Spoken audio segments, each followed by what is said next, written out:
Okay, students, it's Miss H here. Today we are going to begin our introduction to rhetorical analysis by examining Madeleine Albright's New York Times editorial, "The Best Response to Disaster is Resilience."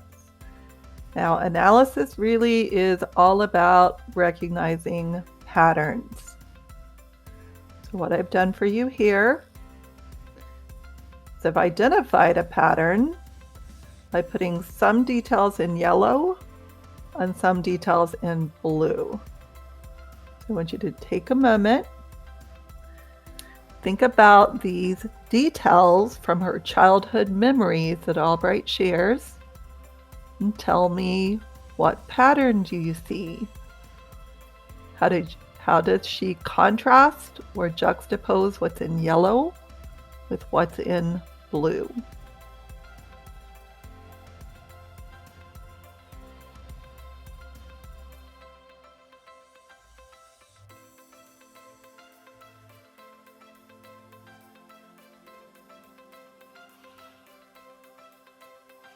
Okay, good. Hopefully you realize that even though she grew up during Nazi-occupied World War II in Czechoslovakia, her childhood memories do include very negative details of the disaster, but also very positive details. And hopefully you've also recognized that those positive details involve the way that those who were surviving the disaster reacted to the disaster.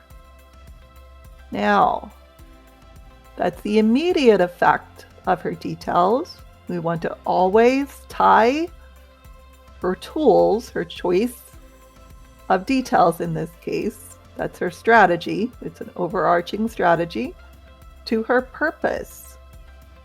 What message might she be wanting to send to her American audience in terms of our reaction to COVID-19?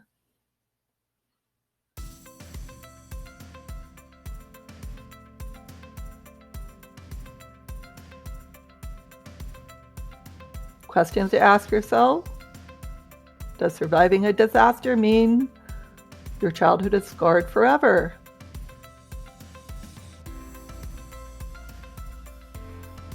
Does it mean that there's no joy?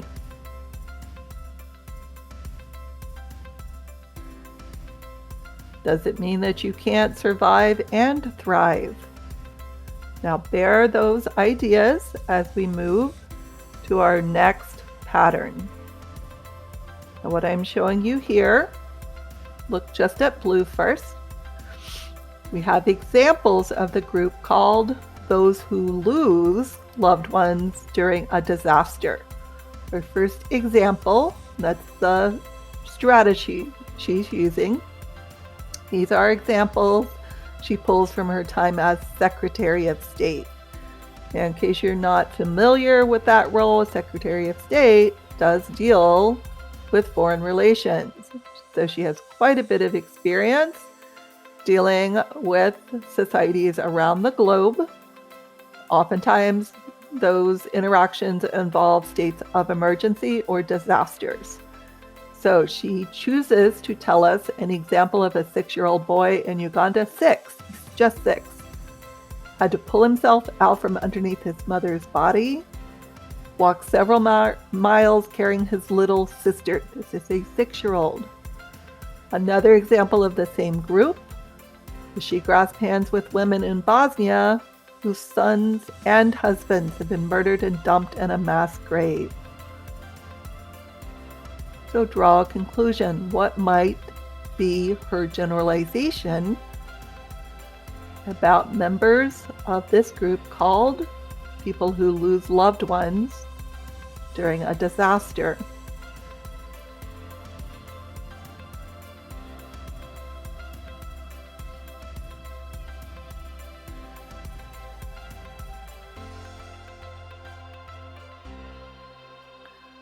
Okay, now added to that, because remember the effect of all of these choices, It's not in isolation. They build on each other.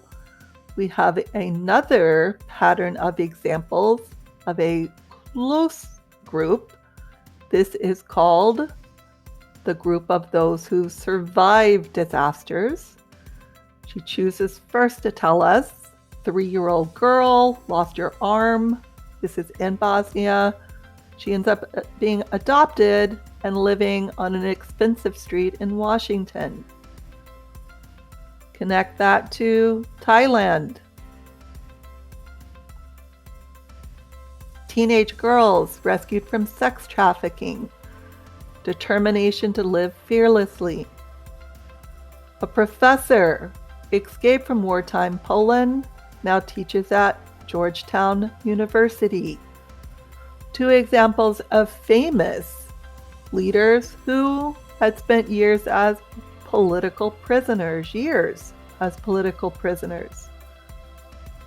enduring all sorts of horrid treatment. Now take a moment, draw a conclusion. What is she trying to prove with all these examples of people who survived disasters?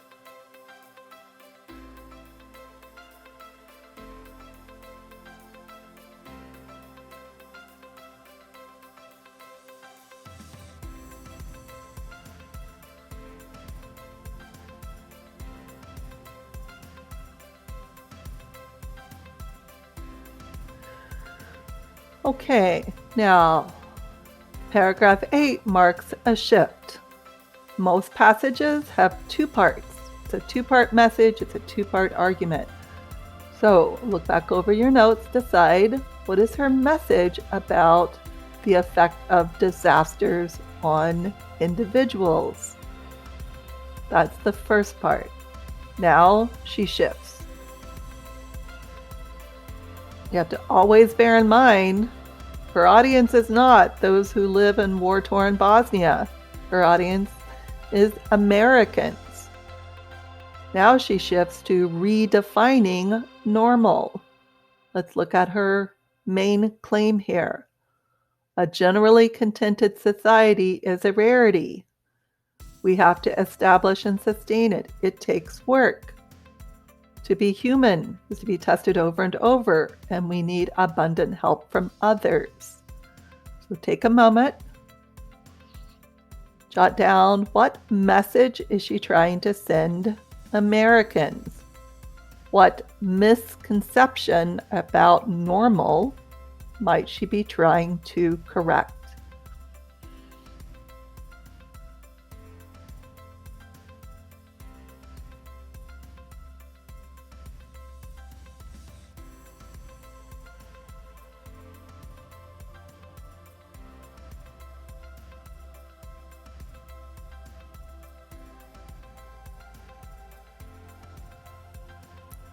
Now she goes on to concede normal takes many different forms depending on our perspective, but she draws a generalization about human beings throughout time, throughout societies.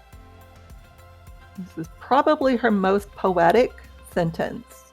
We shrink, we grow, we may even die. We do not remain the same. So jot down, what style devices does she use to make this sound like poetry?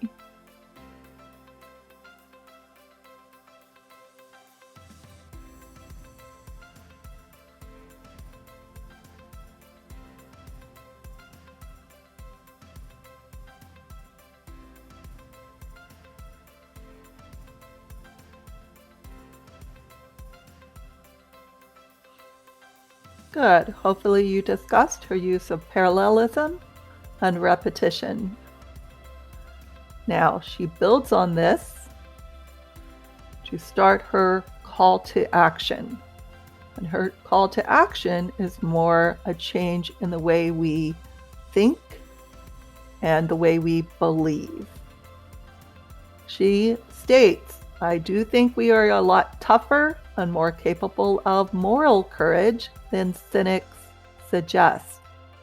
We benefit from the survivors among us. In other words, she's claiming we should look towards survivors like herself to know how to react to a disaster. So she is arguing against the cynics and says, learn from these survivors. Now, I don't have it highlighted, but it's a really interesting and very effective choice she makes here. She offers up an allusion to Greek mythology. Remember from your study of mythology, myths are not untrue. They are fictional, but they were the way that ancient societies conveyed their wisdom from generation to generation. Pre-literacy, they would tell these stories, and the stories embodied truth. These are truths that span across cultures, across generations. According to the Greek myth, Pandora opened up a box, all these evils and troubles escaped. Human beings had to deal with all the troubles and the evils, but the one positive was hope. Despite the evil, even Nazi-occupied, war-torn Czechoslovakia, there's always hope. Now, by using a myth, she's saying if it's been true throughout recorded history up until now, there's no reason it can't be true now in 2020.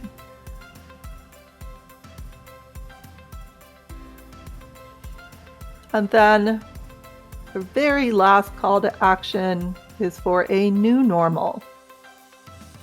She calls for us to be better, just, and more secure.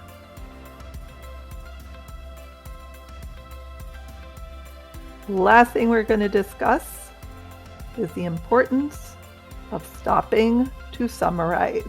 You do have to read it to understand what it literally states.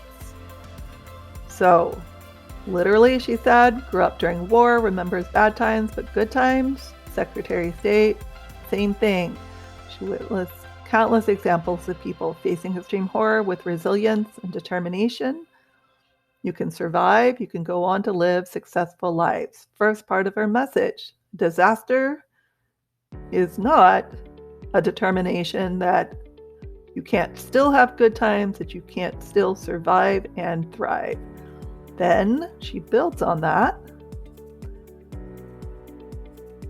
gets a little bit more targeted toward her audience, Americans. Our concept of normal is flawed. It's normal to have challenges. They require us to change and grow. We could use this challenge, this chance, to grow as individuals and as a nation. Okay, guys, hopefully you found that introduction to rhetorical analysis useful. And I'm going to stop sharing now. Make sure that you reflect your understanding of the important words and phrases in your responses.